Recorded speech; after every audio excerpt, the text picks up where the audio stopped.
Siyasi tarihçi, Türkiye-Azerbaycan Dostluk İşbirliği ve Dayanışma Vakfı Başkanı Profesör Doktor Aygün Attar'la tekrar bağlantımızı kurduk. Tekrar hoş geldiniz. En heyecanlı yerinde ne yazık ki kesildi bağlantımız. Olsun. Ben Böyle şeyler olur. son böyle bir değerlendirmenizi, son sözlerinizi, kıymetli fikirlerinizi alayım sizden. Buyurun. Estağfurullah.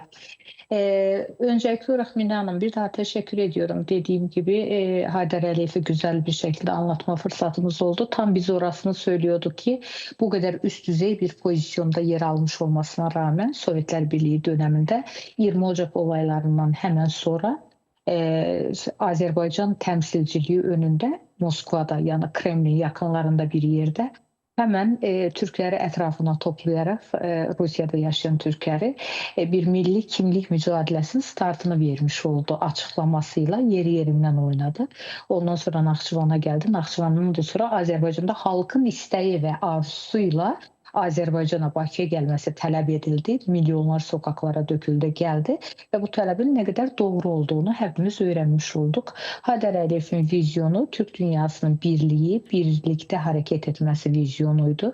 Başarılı oldu ama bununla birlikte dünyaya da entegre olmuş bir şekilde, yani dünyadan kopmadan, dünya ile birlikte çağdaş dünyanın da bu sıkıntılarını çok önemli bir stratejistiydi, göz önünde bulundurmuştu. Ben sizlerin, bizlerin, hepimizin bugünlere gelmesine vesile olan annelerimizin, bugün Anneler Günüdür.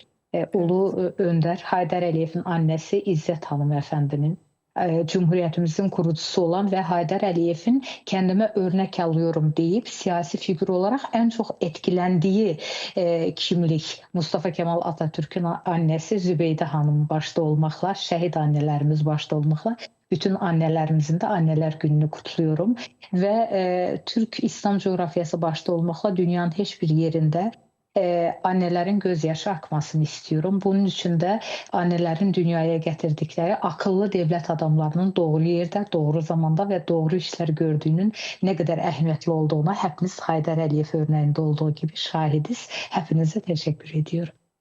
Biz de çok teşekkür ederiz. Değerli vaktiniz için güzel bir pazar günü diliyorum sizlere. Görüşmek dileğiyle.